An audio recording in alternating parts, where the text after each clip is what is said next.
Bonjour à tous et bienvenue à notre session live de Richard Africa.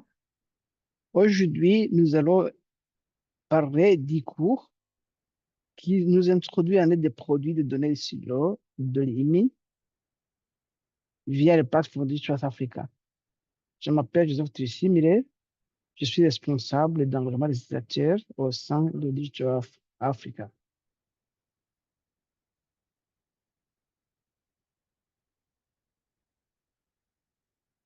Digital Africa est là pour fournir des données traitées sur tout le continent et ces données se base sur un principe Open Data Cube, c'est-à-dire que nous accédons à ces données à partir des fournisseurs, nous les traitons et nous les exposons à-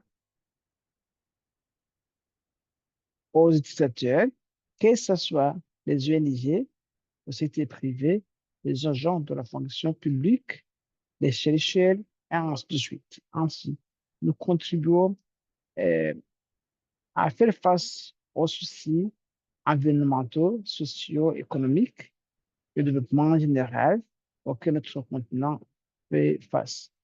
On a commencé par l'agriculture sécurité alimentaire, la gestion des ressources en eau et les risques qui y sont liés, la dégradation du sol, l'urbanisation et l'érosion côtière. L'accès à nos services, produits et données est très diversifié. On a plusieurs plateformes sur toutes les cartes de l'Afrique qui est une interface très facile à manier, très interactive. Là, vous pouvez explorer les données, faire des analyses préliminaires, comme la détection de changements et exporter les résultats, même les données brutes. Mais ici, on a des limitations parce qu'on ne peut pas faire des statistiques en matière de tableau ou graphique. La sandbox, c'est très robuste, c'est basé sur le codage de Python. Et là, vous pouvez vous créer un compte gratuitement. Vous avez accès au notebook basé sur le code Python, déjà pré-développé avec tout le code et l'expression assez claire. Vous pouvez lancer vos analyses sur notre espace en ligne ou bien exporter les données brutes ou bien exporter les états en termes de cartes, tableaux graphiques et ainsi de suite. Vous pouvez aussi vous loguer avec vos logiciels classiques comme le logiciel ArcGIS ou QGIS et accéder à nos données et lancer vos analyses et les intégrer vos données à partir de votre bureau et avec les images acquises à travers nos plateformes. Nous avons toujours un service d'assistance en ligne qui nous permet de renforcer les capacités et à travers cette interface, on a toujours accès aux cours récemment développés en collaboration avec IMI, International Water Management Institute, et qui va nous aider, nous montrer comment analyser et faire un suivi des sous-anneaux sur le continent. Notre vision, et ce que j'aurais dit, c'est de fournir des données de routine, d'observation de terre à tout le monde sur le continent africain. Et notre mission est de contribuer au programme JO qui essaie de réduire le gap entre les fournisseurs de données d'observation de la Terre et les utilisateurs. Nous avons plusieurs principes clés. Si tout ce que nous faisons est gratuit et ouvert, à accès ouvert à tout le monde, tout ce que comme service couvre tout le continent, nous prioritisons la transparence de ce que nous faisons et bien sûr, la liberté d'inclusion est très importante parce que nous donnons toujours plus de chances aux femmes et aux jeunes et bien sûr, à tous les points du continent. Nos produits et services ont été développés en collaboration avec différentes institutions sur le continent, c'est le centre papillagiste au Nigeria, la CNET au Niger, le centre écologique au Sénégal, euh, et le centre SMD au Kenya, l'Observatoire du Sahara et du Sahel, et en Tunisie.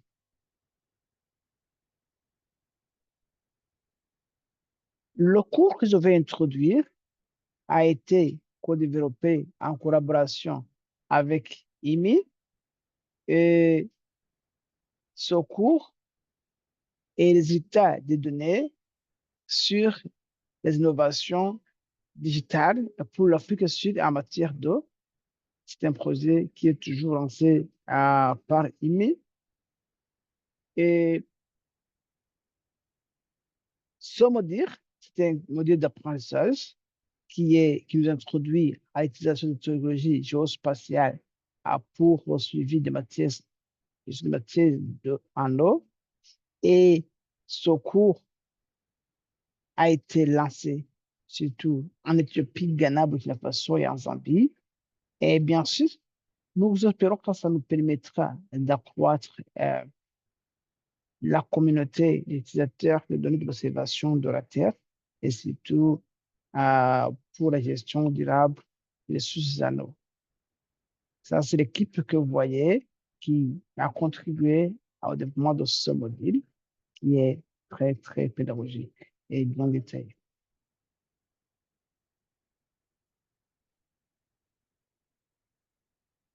Alors,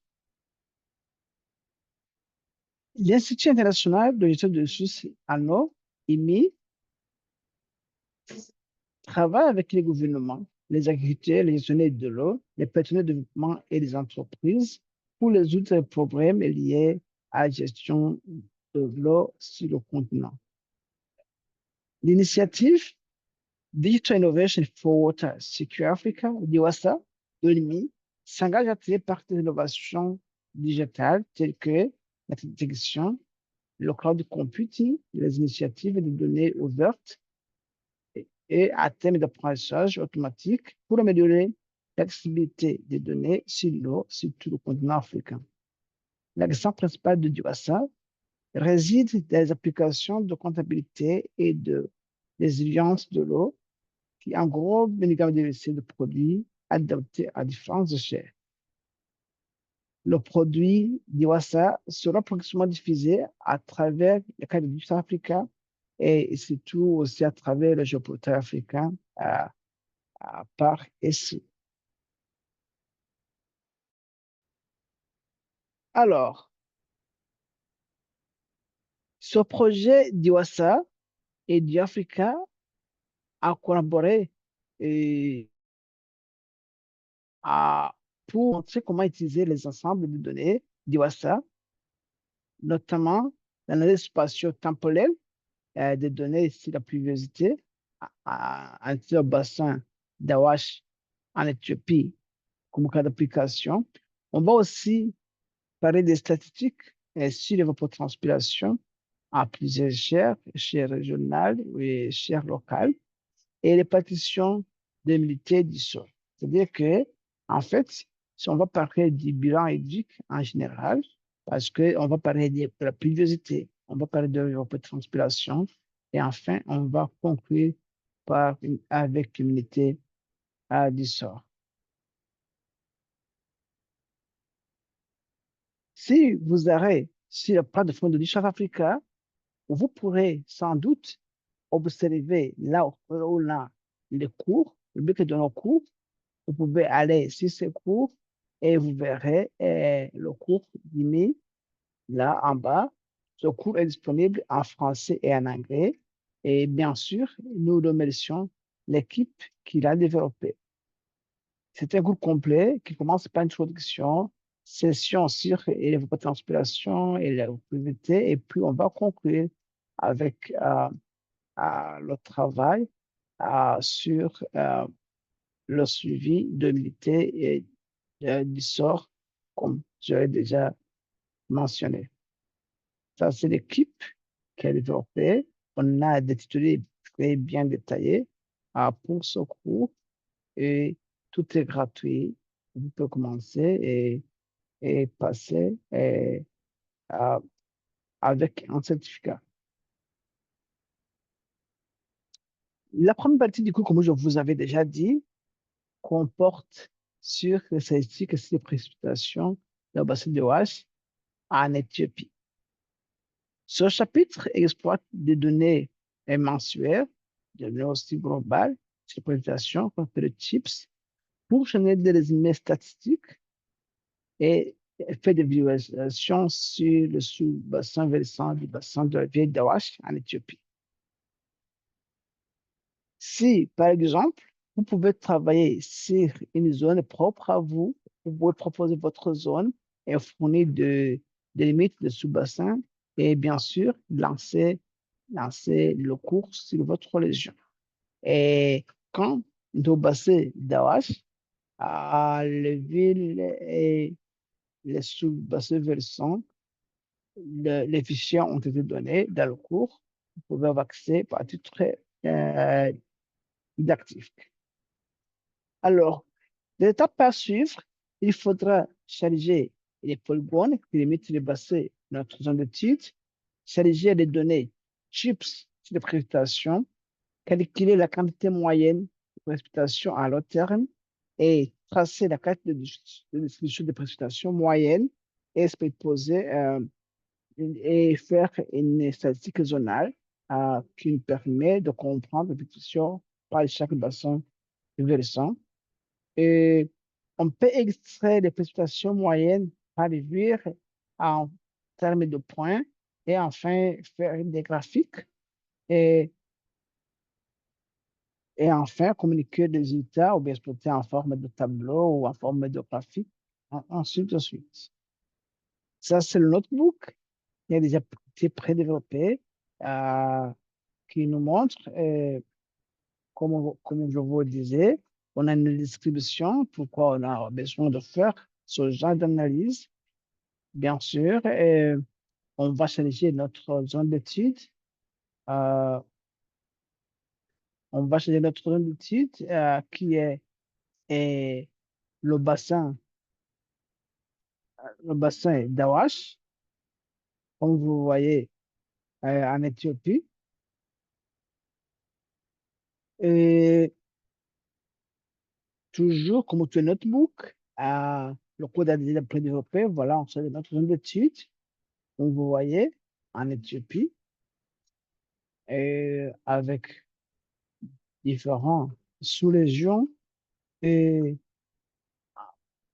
après, on passe les données chips de notre étude et on va faire un statistique de priorité à mois par mois, du mois de janvier au mois de décembre. Vous voyez, au octobre à décembre, la préparation est réduite et on va produire des graphiques de priorité par chaque sous-région et on va produire des graphiques en bâtonnet qui vont nous permettre de comparer les gens par région et mois par mois. On peut exporter le tableau, comme vous voyez, chaque région, ville par ville, en extrayant, et puis on peut exporter en format CSV ou en format carte. Et enfin, on peut faire une carte qui montre la moyenne de la pluviosité pour chaque région. Et on peut aussi afficher la carte sur les états significatifs interactifs qui nous permet de voir comment euh, la pluviosité a évolué dans notre zone d'étude. Et en rouge, ce sont des zones à stress hydrique, en fait. Voilà, ça c'est, on peut aussi copier la carte par souris peut-être et bien l'insérer dans le port selon le travail que l'on veut compléter. D'autres aussi, on a les statistiques sur l'évapotranspiration. Comme vous le savez, l'évapotranspiration est un élément essentiel du cycle hydrique, hydrologique, englobant perte d'eau dans l'atmosphère par la transpiration des plantes et l'évaporation des surfaces du sol et des plantes. Une estimation précise de la transpiration est essentielle pour une comptabilité efficace de l'eau, qui est essentielle pour la planification et la gestion des ressources en eau à toutes les échelles, y compris les niveaux infranational, national et de bassin et au niveau continental. Les données mensuelles réelles évapotranspirées, celles de DOASA, sont utilisées pour créer des résumés et des visualisations à différents niveaux spatiaux. Ces niveaux peuvent englober des classes de couverture terrestre, de plage d'altitude, des unités hydrologiques, des zones climatiques et des unités administratives. L'ensemble des données pour cette analyse est exprimé à partir du différentiel de, par exemple, de Digital Africa et de DOASA. Bien sûr, il faudra importer les limites de notre étude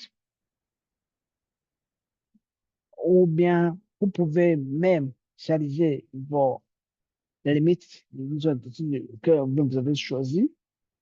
On va importer les données de transpiration mensuelle de l'OASA et on fait calculer la consommation d'eau mensuelle à niveau de différentes places de couverture terrestre et bien sûr faire des statistiques au niveau de, des sous-bassins versants. Comme je vous ai dit, alors il faudra toujours aller à travers le notebook pour qu'on a besoin.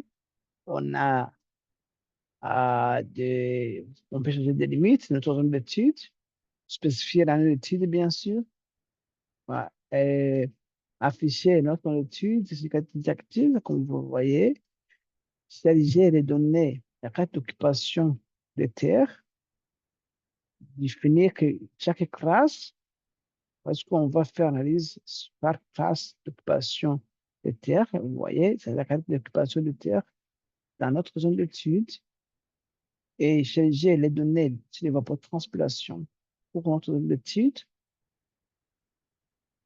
Vous voyez que, l'évapotranspiration euh, change d'un mois à l'autre, bien sûr, c'est comme la pluviosité et d'autres paramètres climatiques. Et par après, on peut créer un tableau de points où on peut faire produire des graphiques par chaque classe d'occupation de terre. Vous voyez que les brousses schlabulantes occupent plus de 43% de l'évapotranspiration, suivi avec les cultures. Quand, bien sûr, pour les zones construites, il y a l'évapotranspiration reste très limitée et ça, c'est évident.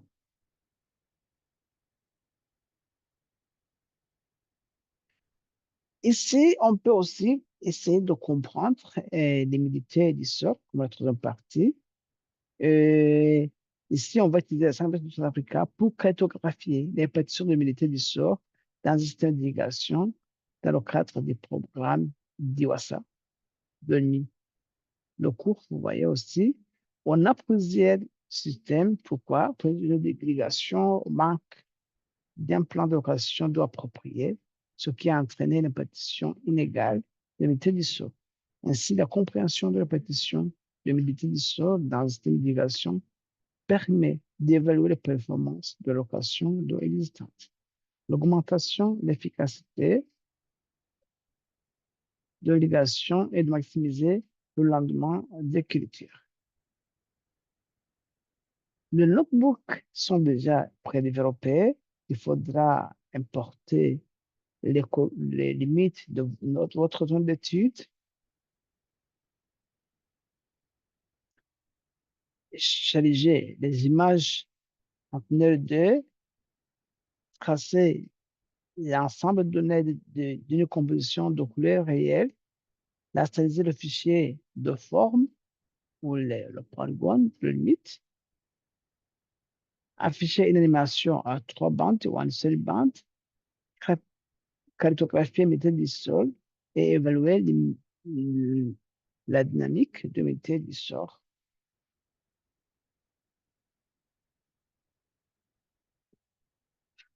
Comme vous le voyez, ici, en lançant le notebook déjà prédéveloppé, d'abord, on va charger notre zone d'étude et en fait, j'ai l'image sentinelle affichée une temporaire à vraie couleur, comme vous le voyez, pour notre zone d'étude, notre zone d'irrigation. Enfin, on peut faire l'animation d'une bande. Euh, enfin, on peut faire l'animation d'une liste d'humidité par différence normalisée. Et enfin, on peut comparer l'humidité du sort mois par mois, comme vous voyez, et tracer un graphique qui nous enseigne ici l'humidité du sort par année et calculer des statistiques, comme correction de variation, médian, ainsi de suite, qui va nous renseigner sur les tendances de l'humidité du sort dans notre région d'études. Ce tableau peut être exporté et utilisé dans d'autres logiciels comme Excel et ainsi de suite pour plus de statistiques.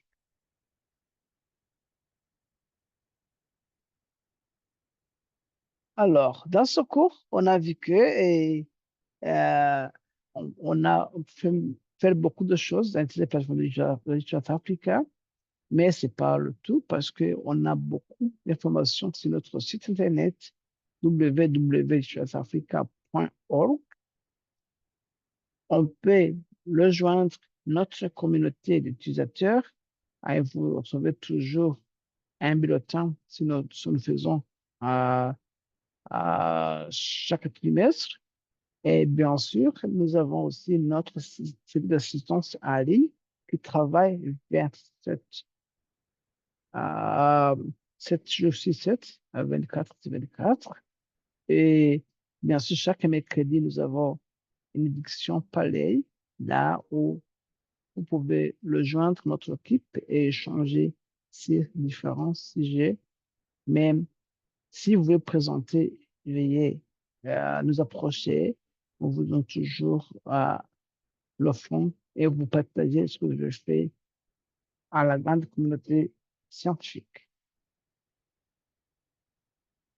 On a plusieurs cours en ligne. On a un cours d'introduction à la sandbox qui est gratuitement accessible à tout le monde. On a des cours spécifiques, vous les voyez, les cours sur le suivi des eaux, le suivi des urbanisations, des cultures, et ainsi de suite. Ce sont des ateliers bien détaillés avec des vidéos de capture d'écran qui vous permet de le faire sans souci et à la fin, vous aurez un certificat. Tout est gratuit et l'assistance est disponible juste en cas de besoin. Parmi ces cours, récemment, on a ajouté ce cours sur l'introduction, analyse des produits à Diwasa, qui a été co-développé en collaboration avec les chefs africains. Et comme vous voyez, c'est un cours très bien qui va nous permettre de traiter d'analyse des précipitations, de l'évapotranspiration et de météo du sol, qui sont comme des, des, quoi, des facteurs très importants pour l'analyse hydrologique de chaque région. Nous remercions nos partenaires et bien sûr, nous remercions tout le monde. Et si jamais vous voulez nous donner un commentaire ou bien euh, poser une question ou bien nous donner le feedback sur comment améliorer nos services, veuillez scanner le code et puis nous serons très contents de d'améliorer nos services et programmes sur vos commentaires. Encore une fois, merci. Questions ou commentaires, vous êtes les bienvenus.